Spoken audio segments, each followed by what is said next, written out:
I think it's recording. Is it recording? Hey, thank you for being on here today. We got Amy Lyle here, and she is a beautiful person that I met. Luckily, I don't even know how I met her, but she's written a best-selling book, We're All a Menace, Book of Failures. She is also on Facebook, In the Burbs.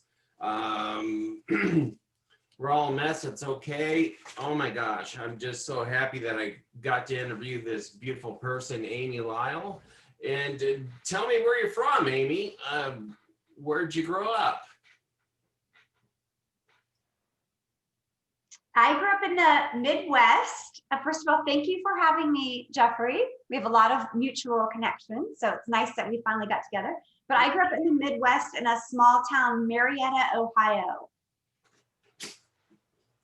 And you call yourself an Appalachian now, don't you? What's an Appalachian in Ohio? I'm in the heart of that. If you took a map of the Rust Belt and took a map of Appalachia, that's where I grew up, right there. Okay, In now Southern Ohio, next to West Virginia, on the river, on the Ohio River. it's a beautiful place now. So tell me about your childhood. How were you raised? How did you become Amy? How did you become the person you are? Oops, something happened. Sorry. Okay, I was raised, quite frankly, in a very violent home. Oh, So that was not fun at all. My parents, they should have not been married, and they couldn't get along for 9 minutes. And, you know, it's just expectations issue, right? Like my mom wasn't what my dad thought she was going to be. And I'm sure my dad wasn't that, my mother, anyway, they didn't match up. And it was awful. And then my mom left when I was 11. And it's a very long story, but anyway, one parent, my mother, ended up with my sister, and I ended up with my dad. And it was kind of like, um, you know, there was no winning. There's no winning in that. Neither one of us got, the better parent or whatever. It was both of households were a mess. And but anyway, my sister and I, from a very young age, we did these funny comedy routines in our basement. Like we do karaoke singing, and we do comedy routines. And of course, our favorite people to imitate were our parents, because they were so crazy and over the top and ridiculous. So that kind of kicked off. It was like a survival mechanism, right? Which is very common in comedians. All of my favorite comedians come from very strange backgrounds, abusive or really poor, or I didn't grow up really poor, but strange backgrounds. right. So how do you think you developed this comedic behavior? Because it sounds like it was a strange background, but how did you develop this comedic behavior?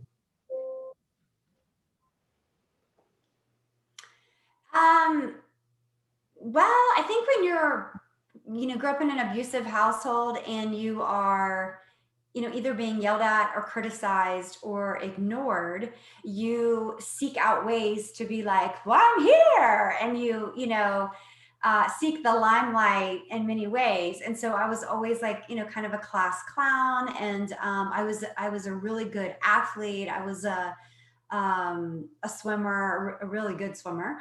And so you sought out, I think, a lot of successful people. There's something in them that never goes away. Even if you have success, it never goes away, that you're just like trying to make people like you, and especially make your parents approve of you. But I found out, a long time ago, that I'm never really going to get that approval. They're just not those types of people. And I've been lucky to have the gift of, great friends, and I have a very, very supportive husband. And so I finally kind of grew out grew out of having to have the total spotlight, and I'm a little bit more relaxed now, but I still have such a passion. What I've learned along the way is a lot of people have a background like mine, and or they've made mistakes and they feel a lot of shame about it. And I think my mission in life is to make people feel better about their mistakes. We all make mistakes, we're human, and those mistakes draw us together actually. So that's kind of what it developed me into, I guess. So it sounds like you came from a childhood of, you felt a lot of shame and you wanted to have the spotlight. Were you born with that passion inside of you, or did that develop? Tell me about that spotlight that you wanted to be on the spotlight, and now you don't have to be on it anymore. Were you born with that? When you were a child, what did you envision? No, I think I was. Well, when I was a child, I took ballet lessons, and I wanted to be a professional dancer, and I would have loved to have been in theater and stuff like that. But I lived in a really, really small town, so we didn't have a lot of opportunities for that. We actually only had one movie theater, and it was kind of like sometimes open, sometimes not. And of course, we didn't have all the access that we have now to streaming stuff. I mean, we had like one, store you could get like VHS tapes.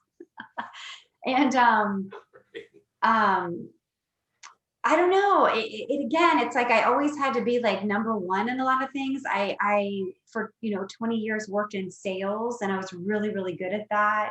Being funny is really helpful, as you know, as in being in sales. You can anything from leaving a funny message or just your interaction or fixing a problem. If you approach it with a lot of humor, it goes a lot better. So I really didn't get into like my creative career until much later in life, like 10 years ago.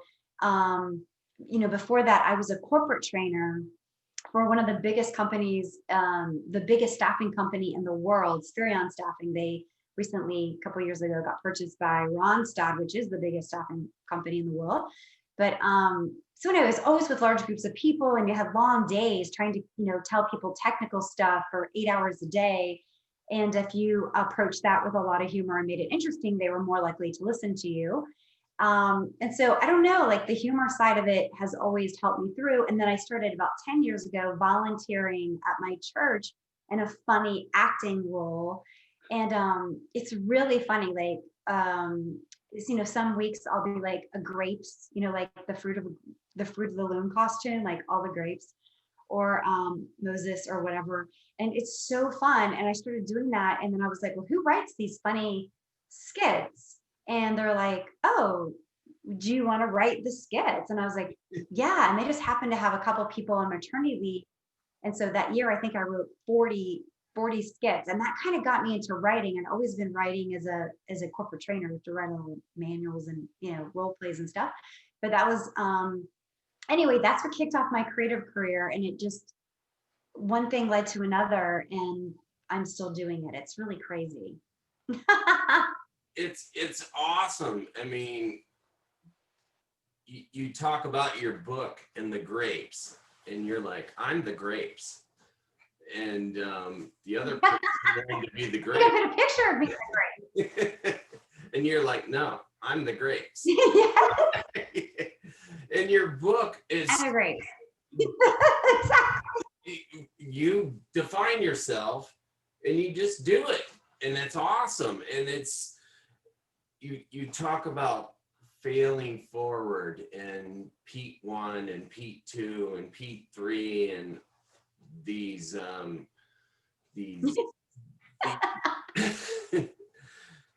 these Italian guys that are so beautiful, and you're sassy and you don't care about them. And broke my heart. So many times. And it's just what life gives us. And you have this gift of just making everything beautiful about, these expectations that we have about ourselves and defining ourselves and our life struggles. And your books are hilarious about this. I've never seen you on stage. I know you do comedy on stage. How did you come from your struggles and decide that all of a sudden I just want to be out there now? You're in the burbs, you have your own. How did that come to fruition? Well, okay, long story, it's still long, even if I make it short, but I was writing a screenplay with a friend, kind of loosely based on my own life, which was, I was this working mom that traveled all the time.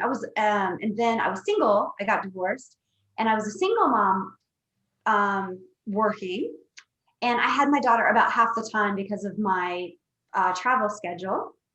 And then a few years later, I was introduced to and fell in love with my second husband, Peter number two, as you mentioned in the book, the better Peter. And we got and we got married, and it was like this whirlwind romance where we got married like a year after we met.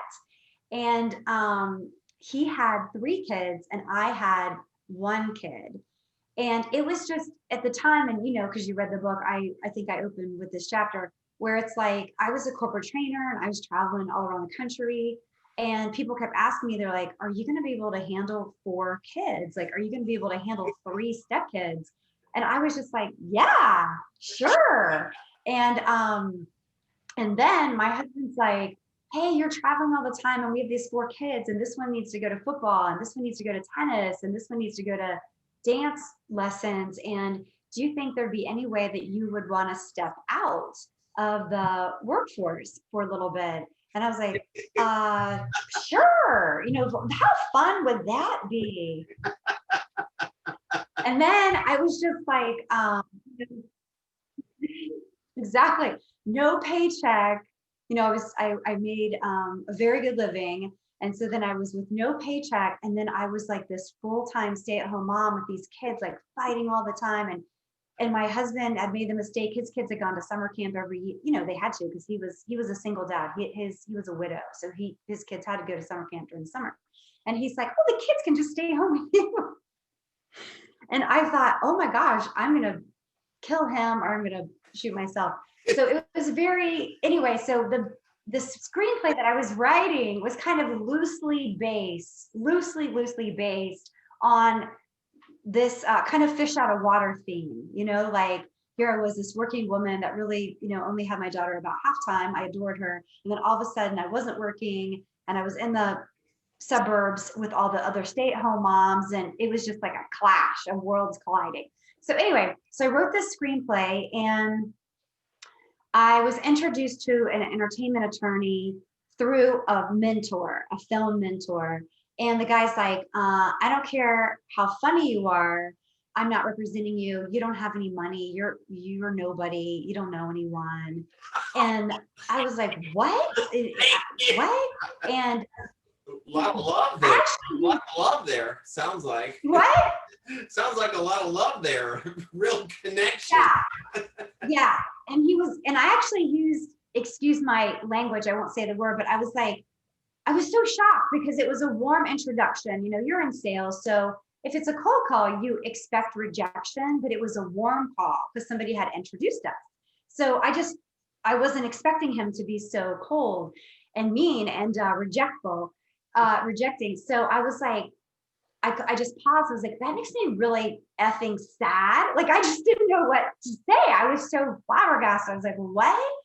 So he started laughing and he's like, I'm going to give you some free advice. If you want to get your screenplay made, you're going to have to either write a book or do stand-up comedy or have a show. Like, you're going to have to do something to get yourself on the map. So when people search Amy Lyle, they see your name affiliated with something comedic.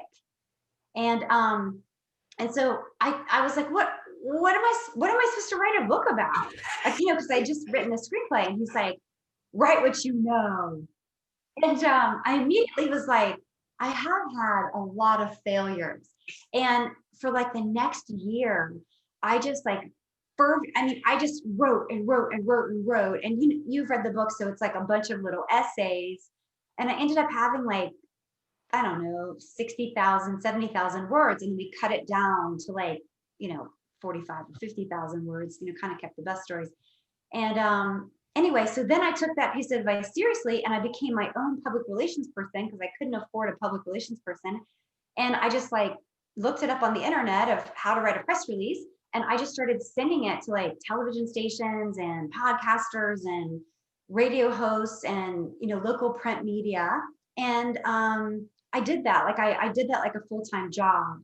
And I landed this reoccurring role on Atlanta and Company. Atlanta Company is this really nice group of people.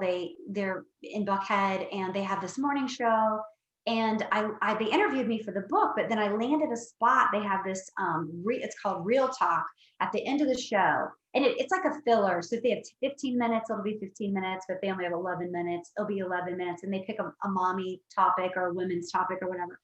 And I was doing that every other Tuesday for 3 years until COVID. I had this television spot, and it was so fun, and everyone's so lovely. So from there, another local station, network, UI Media, was like, hey, we want to interview you. And then they interviewed me, and they're like, hey, you're funny. I'm going out of town. Would you ever want to sub for me?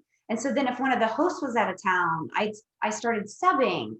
And then they're like, hey, do you want your own show? And so that's how I started in the burbs. Is I wanted to do like Jeffrey, a Jimmy Fallon show, like just total comedy, skit comedy.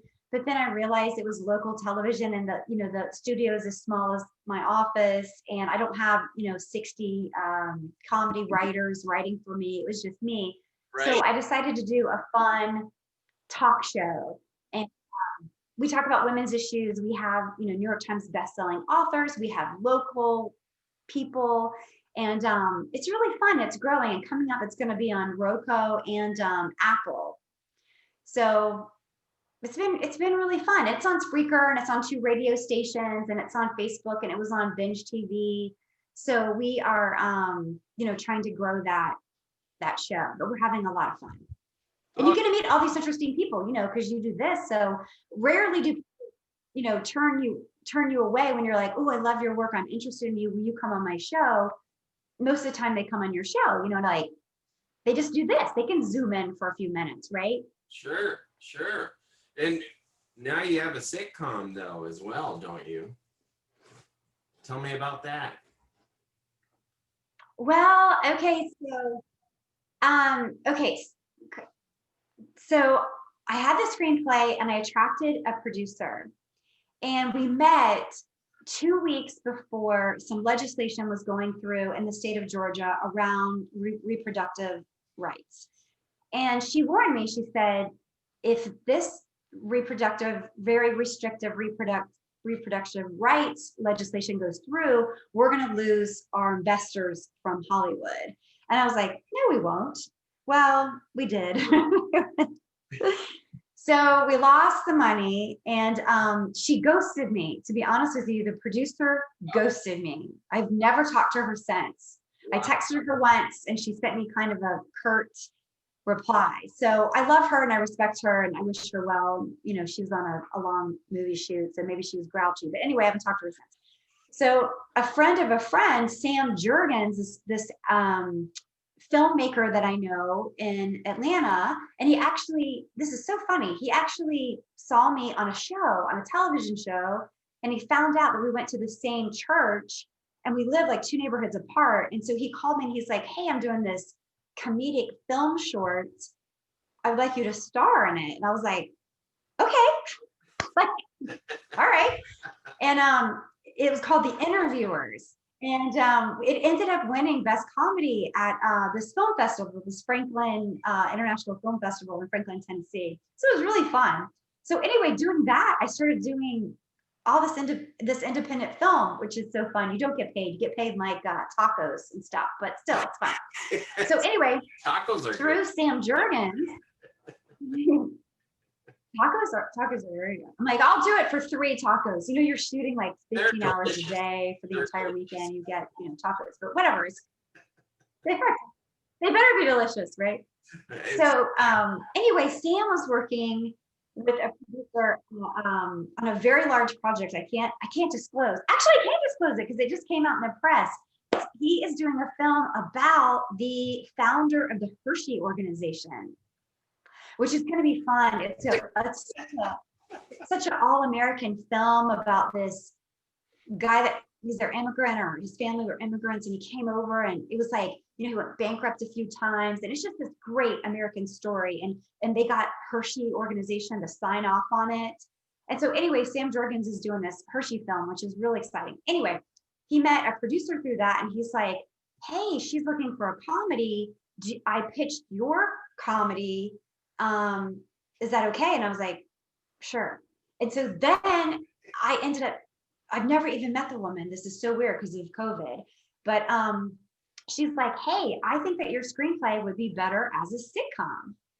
And she's like, I think we could get 8 seasons out of this. And I was like, what? And she goes, yeah, you need to write a pilot and 2 episodes, and you need to write the arc for season 1, season 2, and season 3. And so I was like, okay. So anyway, so she assigned me to this other writer, John Rosen. He lives in LA, and he's kind of like my checkoff guy. I send him my work, and he's like makes these minor tweaks. And so anyway, please cross your fingers and say a prayer, because I was born to write sitcoms. Like, it's so perfect. You can just come up with funny material for 22 to 27 minutes. Like, I could do that all day, every day, Oh yeah. Reading your book, your vignettes, it's hilarious, Geez, I don't want to. One thing that stands out that's so hilarious is that my vajayjay is your vajayjay, and it's too clean. your friend that calls you, my vajayjay is too clean. Tell me about that. How can it be too clean? Her vajayjay. That's a guy. It was too clean, Jeffrey. It was too clean, and I've never heard of that. But she called me, and if you read the book of failures, it'll take you through the story of my girlfriend Sharon, who's been one of my best friends for almost years. And she always calls me, and it's almost like I miss the first 5 minutes of the conversation. Like she just jumps in to a story, and I'm like, what's happening? And it ended up, she was at the OB, her vajayjay was too clean, and because she whatever, I don't want to get too graphic, but whatever, she was cleaning her vajayjay, and they're like, you need to leave your, and then the in between, tell me the vajayjay story. She's like trying to order stuff at the fast food place, and she's she's just all over the place. But yeah, the vajayjay was too clean. I have a couple of those stories in there. I think 3 sharing stories. Another one was like the horror story where she felt like one of the nicest guys in her high school was vulnerable. He had been divorced, and this whore from her high school, picked him up and married him. And, she was very angry about that. So she calls and like screams at me about how angry she is about this whore marrying one of her best friends from high school. And then, meanwhile, we're 50 years old, and she's upset about this. And then she hangs up. It's just like a whirlwind. Like, she just calls and rants, and then I gotta go. Oh man. So for that book oh, you got my mind just going all different directions. But what's your focus right now? What's your focus? You're an Appalachian, can't pronounce things right from Ohio, but you sound very articulate, obviously. And so I don't believe that. You have 2 best-selling books. Did you expect that? I mean, what drove you to do that? You know what? I don't know if you've ever heard of Dave Chesson or Laura Peterson, but they're like 2 very, very well-known publishing gurus. And they talk about how the algorithms of Amazon works and about picking the right keywords for your book, and also a lot about Amazon's marketing arm, which is Amazon Marketing Services. And I like really, really studied that, and I would email Dave questions. And I really took that seriously because if you have a best-selling book, if your book release isn't #1, Amazon does some good things for you. And then both of my books have been on the bestseller in multiple categories since their release. So the Book of Failures has been out, since May of 2017, and then the Book of Failures has been out a couple years. And so if you can keep your book in the top 100 on Amazon, they do some good things for you, because you still have to advertise, but advertising is very expensive. But I do think having a funny book, it does. I mean, it gives you a little bit of credibility to get other things. I'm doing speaking engagements, and speaking of speaking engagements, I had a bucket list item. You've read my work, Jeffrey. Everything is hard for me. Like what would take one person a month to do takes me 6 months. Like everything is just a little bit harder for me. I don't know if you can relate to that. It's just like I can't really pull things together. It's hard. I don't know. I have a lot of tenacity and energy, but things are hard for me. So I had a goal of doing a TED Talk, and I filled out almost 100 applications, 100. And finally, I landed a TED Talk, the Boston Beacon Street TED Talk, which is very reputable. It's a great, great organization. And yeah. And so because of COVID, I was allowed to film it. Like a lot of people are just using their iPhones and filming it, but I'm like, I don't want to do that. So I called my buddy, Jamie Bindle, who owns the Punchline Comedy Club in Atlanta, and somebody else, one of my best friends, Gina, my co-host of In the Burbs, she had a best friend that owns a production. He works in production, and he's like, I'll film this for you for free. He donated his time and equipment just because he loves TED so much, and he supports their mission of nonprofit and spreading. And he loved my message of we need humor right now and everything.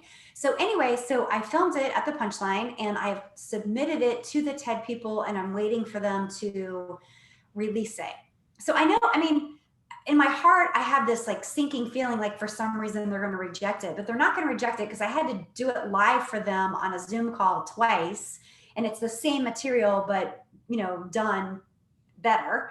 And so anyway, I'm really excited about that. And regardless of what happens or how many people see it, it was a huge accomplishment just to work so hard for something and have it, come to fruition. Yeah. So how do you tell people you work so hard for it? How do you tell people to keep going with their dream? I mean, you kept going with your dream 100 times. Who would want to do that? I mean, how do you keep doing it? I was filling out. Keep waking up and saying, I'm going to do it. I'm going to fucking do it. I'm going to I know. do it. I'm going to do it. Yeah, I had a goal to kind of do 5 a day. And some of them were very arduous. Like you would have to film a custom video for them, and so you'd have to, and I didn't even know there was like a teleprompter app, to be honest with you. So I'd have to go memorize whatever clip I was going to do for them custom. And then, but a lot of them I could do 10 a day, because once you get your application kind of real firm, it's kind of the same questions. Like, what's your big idea? Why do you think the world needs to hear your big idea? Why do you think you're the best person to share this big idea, and your background? So some of those questions are consistent. And then sometimes they throw you a wrench. Like if the talk is about taking different paths, or you know what I mean? So then you would want to customize some answers to their specific theme. So you'd have to write that, which would take some time. But I just kind of had a goal to do 5 a day, and all over the country. Some of them I didn't, the theme was, science, like that didn't fit into me, or, it didn't work. But the ones that they had themes that I thought my message of what does not kill you will make you laugh. Um, so I'm so excited about that. It's kind of, everyone's like, what's a TED Talk? What's a TED Talk? And I, tell them it's like the Super Bowl of speaking engagements. It really is. And I feel very honored because there's so many TED Talks that I love that I really do think has changed my perspective about things.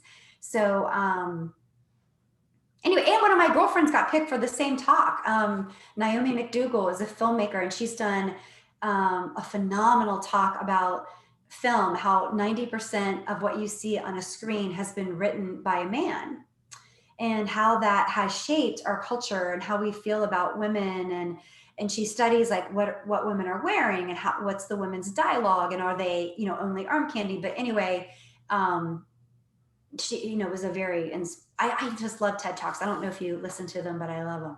Oh yeah, I engross myself in TED Talks, but again, you said you did 5 of them a day. What drove you to continue? You talked about other people that have been successful in TED Talks, and what drove Amy Lyle to continue to put herself on stage and fail 100 times and fail, and then get a Zoom call, and then have to do another Zoom call? What is inside of Amy Lyle that you can help other people to do a TED Talk, or to do whatever they want? I think when I wrote, yeah, I think the first book that I wrote, the Book of Failures, I really wrote it for fun, and it was a means to an end, right? Like I had to write a book because this entertainment attorney said, write a book and get some press. And so I just would kind of want to write a funny book, and I have a lot of funny stories about me failing, even though I lead a very good life, and I'm in a good marriage. I get to travel interesting places all the time. So it's the Book of Failures isn't like I'm a failure. It's just like anything that I accomplish seems to take longer than everybody else, and I just get myself in embarrassing moments. I fall down a lot, like stuff like that.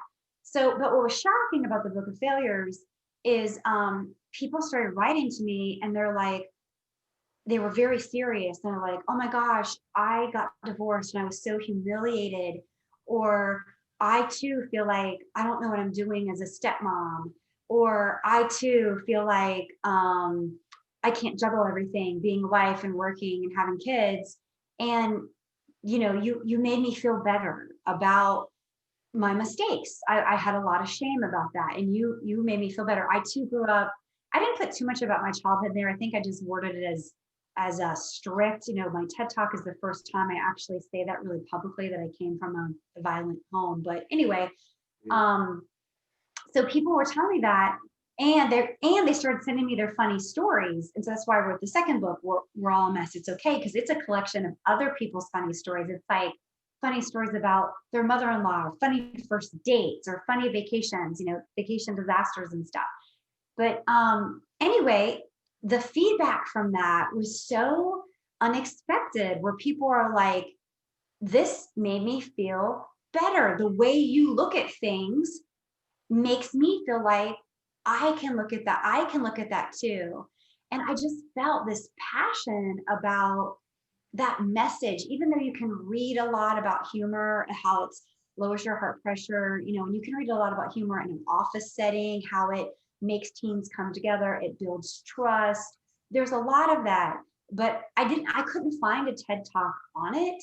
And so I really felt this passion about sharing how, with a little bit of practice, you can start to see the world through a lens of humor. And even if something is tragic, not every single thing can be funny, but even 99% of things can be funny. And especially if you let them sit and marinate for 30, 60, 90 days, you can look back on them. Like getting a divorce isn't funny, but years later, when you think about what was going on during that time, there's invariably funny moments, in the whole process, or being married, or being in a bad relationship, or whatever. So that was a big passion of mine, to share that, like, hey, we're human. And when you go on social media, everything's so filtered, but really behind the scenes, people are hurting, or they're walking around with all the shame and guilt. And I just felt like this is ridiculous. Like, we all make mistakes. And if you can start to see the humor in your own mistakes, you can start to see the humor in the people around you too. And we'll all get along a lot better and give each other a lot more grace. So that's what drove me to fill out 100 TED applications. That you touch on shame and guilt. Shame is owning it. I am a loser. Guilt is I shouldn't have done that. A lot of people own that. How did you rise above that with the childhood that you had? And you make fun of yourself where you go to college, but I mean, obviously you're a very bright student. You are a very bright individual. So what do you tell people that own shame, own guilt? How do they get above that, rise above that to be like Amy Lyle? Well, okay, so funny. I graduated from the Ohio State University, and I love Ohio State University so much. However, I was making light of it. I'm surprised I haven't got some hate mail from Buckeyes because I said what I said, but it's, my husband went to Georgia Tech, and it's like all these astronauts there. Yeah, yes, we have a big football program, of course. But like presidents, there's so many like CEOs, and Georgia Tech is so small. It's only like 6,000 students, and they have like these amazing graduates, that are engineers or whatever. So I was just making light of my education versus my husband's, Georgia Tech education. But I love Go Buckeyes. I love Go Buckeyes. I think that shame and guilt thing, I had a lot of shame about my teenage years, because when you're living with a very uptight dad that is only sees the bad in you, that's just he was German and very stoic, and that was the way he was raised. And it was kind of like, there was never any praise or anything like that. So it was literally daddy issues, right? I had some daddy issues. And so I was a very wild teenager. Not wild in the sense of what teenagers do today, for sure, but I still knew better, and I shouldn't have done it. And, I did a lot, underage drinking and, skinny dipping and shenanigans. So I felt a lot of shame about that. But then when I went to college, and, you have to take so many social sciences or whatever. So I was taking some psychology courses, and I was reading about, it's just kind of like a self-discovery of like, wait a minute, I was in a abusive situation, and that was my coping mechanism. And I'm not saying that that's okay to have bad behavior, but it was a short time in my life.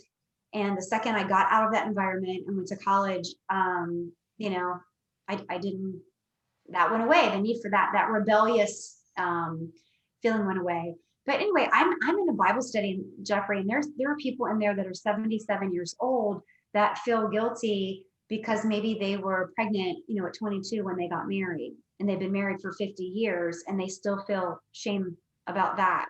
And it's like, what? You've raised a family, you have a beautiful relationship with your husband, you have beautiful children. You got to let go of that. That's, I don't know. How do you But I do want to make people feel better about that. Like, we all make mistakes. Yeah, how do you help people let go of that? Because that is a big topic. That's a huge point that, we have these social norms, mores that we think that we have to fulfill. And if we don't, then we have this shame that we hug on to our whole life, and it bogs us down. How do we separate that, let go of it, and become okay with it? Well, I think that who you are, literally every day is a new day. Every day is a new day. And all you can do is do the right thing and then try to do the next right thing. And for whatever reason, what's going on in your life, you might have a period of crisis, or you may have had a period of crisis as a child, or you may have had anything that caused the end of your marriage, or you made you a bad parent for a certain time. But tomorrow is another day and you cannot change the past. And so I guess it's like, one, I think being grateful. I think having like a grateful journal can change your life of what you're grateful for. And also realizing that we're all works in progress. And if you look back and you're like, okay, I would never make that decision again. I would never do that again. The fact that you recognize, gosh, that was a dark time for me, I shouldn't have done that. That's growth. That's all about being an adult and moving on. And hopefully that we all continue to do that for the rest of our lives. Like, I don't want to be the same person in 5 years that I am now. I'm sure there's things that I'm doing now that I'm like, oh, I shouldn't have done it that way. But I'm doing the best that I can with what I have right now. And I don't know. I think that's it. It's just focusing on, you cannot do anything about the past. What can you do today to move towards kind of like doing what you want to do or being the person that you want to be? That's all we can do. But some people get, like, to your point, they get so mired down in the shame and guilt. They, either do drugs or they, make, kind of damaging self infliction, issues. And it's so sad because you are not you are not what you do. You're not. You're separate from that. You made a mistake, but that's not necessarily who you are. And even if you made that mistake, that's hopefully recognizing that's a mistake. That's not who you are now. So that's what I have to say about that. I don't know. I still struggle with it, obviously. No, it's good. No, I see that. It's a mistake. It's like on a conveyor belt. Oops, I did that. Oh, that was good. Oops, I did that. Oop, that was good. That was good. That was good. It's on a conveyor belt. Just keep moving forward. You aren't that mistake. You made a mistake. And that's what I hear from you. And what are you most grateful for today?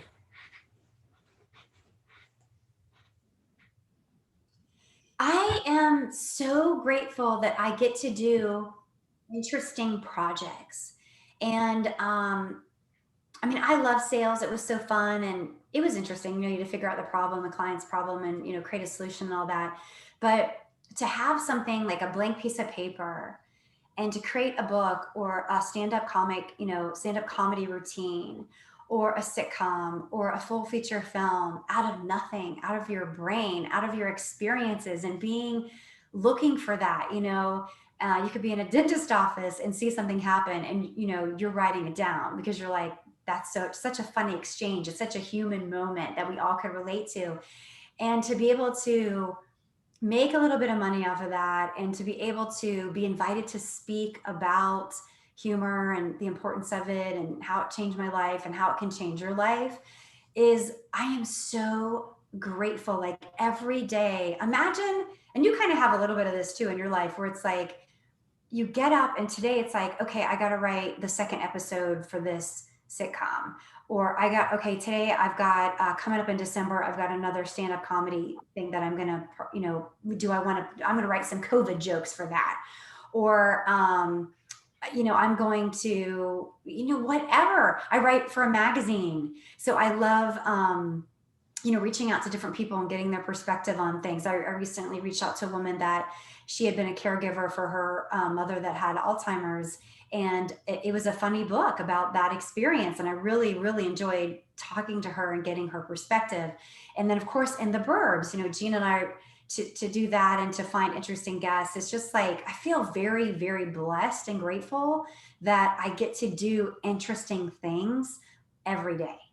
I mean, I just think that's so, once in a while be in an independent, fun movie, or I don't know. It's just, I think not very many people get to say that. And I would encourage people, if they have an interest in doing something creative, even if they do it part-time, even if they just start writing at night, even if you contribute to a local magazine, there's an insatiable need for content out there. So it's kind of easy to get started in something like that. You could be an extra in a movie. You could take a comedy class, and do you know what I mean? Like, people have 9 to 5 grinds and they have kids, but I hope they carve out some time for their passion. If they want to take piano lessons or whatever, I hope that they can. It really enriches your life to do something creative, for sure. Yeah. It not only enriches your life, but that's the spirit that's within Amy Lyle, that comes out in her books, that comes out in the Burbs, that comes out in the magazines. It's hilarious, you when you talk about how you thought you were so sassy in your job, and you fell down the first steps and your underwear was showing and it said hot buns or something. I can't. It's some happy buns. And had of a cheeseburger. I did tell that story in my TED Talk. I did tell that story, and I want to tell you what happened. I can't believe I didn't write this in the book, because you're going to love this. You're going to love what happened after that happened. Okay, so after that happened, a woman in the elevator who was helping me twist my clothes back around, my skirt back around, like my pantyhose rolled all the way down to my ankles, and my skirt had rolled up all the way to my armpits. So I was, like you said, I was laying on the floor, hurt, with my Happy Buns underwear. But anyway, a woman on the elevator who was helping me, she said, "Did you chip your teeth?" And I was like, "No, I didn't chip my teeth."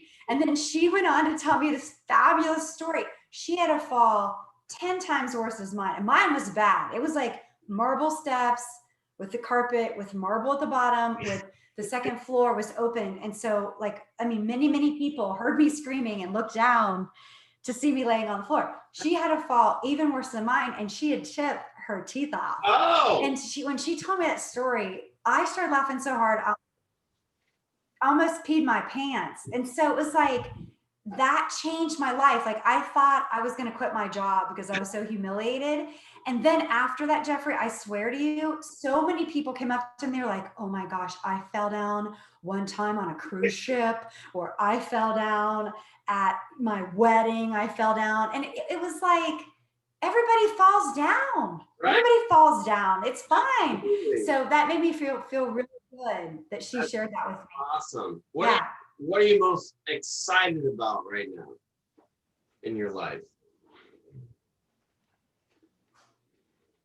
I am excited about this project, and the producer that I'm working with has sold about 6 projects to Netflix. And so, and she's very excited because she's only sold feature films, but for some reason she really wanted to get into, sitcoms, or, like an ongoing show, not just a one and done. And so she has a lot of passion about this too. I really like her. Plus she's a woman. That's exciting. So I'm very excited about that. And I'm just going to allow myself to be excited about it because it's so fun writing a sitcom. It's so fun. And sometimes I get tied to storylines or my babies, and they're like, "We don't like this." And I used to cry and be like, "This is so good." And now I realize it just gives me the opportunity to write another story, write another funny story. So I love it. But, until you get a check in your hand, it's not really real. But I'm just staying positive and putting out the best work that I can. And hopefully, I just think the world needs more humor right now. And my sitcom is about, women and children and the dynamics of women in a neighborhood, and kind of working moms versus stay-at-home moms, and all those stereotypes that are so true if you live in a neighborhood and they each have preconceived conceptions about the other, but how we're all just doing the best we can for our families. And it's really, really, really funny. So that's what I'm most excited about. And as I mentioned, I'm excited about the TED Talk being released, which I'll let you know. I'll email you the second it gets released. It just hasn't been released yet. Absolutely. Well, thank you. Thank you for your time. You are hilarious. You're fun to talk to. I'm blessed that I met you. And I'm so glad you sent me these books, and there's your butt right there. It's pretty nice, actually. So obviously, Every woman tucks her dress into her pantyhose or her underwear, her Spanx at one time. Every woman has done it. yeah, And so they, Jeffrey, they photoshopped my bottom is photoshopped. So my bottom doesn't look that nice because they took any, cellulite off of it. I was like, you need to fix that. Shocked. But anyway, people are interested in the books. They can get them on Amazon or Barnes and Noble or Walmart.com. And my social media is Amy Lyle. On Instagram, it's Amy Lyle Author, but everywhere else it's just Amy Lyle. And my show that comes on Facebook, they can watch on Facebook. It's In the Burbs with Amy and Gina on Facebook, or they can watch it on uimedianetwork.org or YouTube. So that's all my stuff. thank you. Thank you for sharing. And thank you for being on Beautiful People. You are definitely a beautiful person. I'm blessed to have met you, Amy. You've helped me with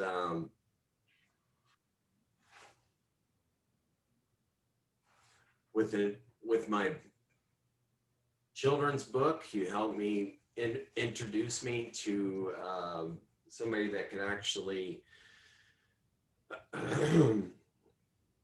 publish it, and I appreciate you very much. Thank you so much for being on my show, Beautiful People. You're a beautiful person, and I will continue to endorse you, and I know you're going to continue to be a huge success. You're so hilarious. I just adore you. Thank you very much, Amy. Thank you. Thank you for the opportunity. Thank you so much. You're welcome. I'm going to close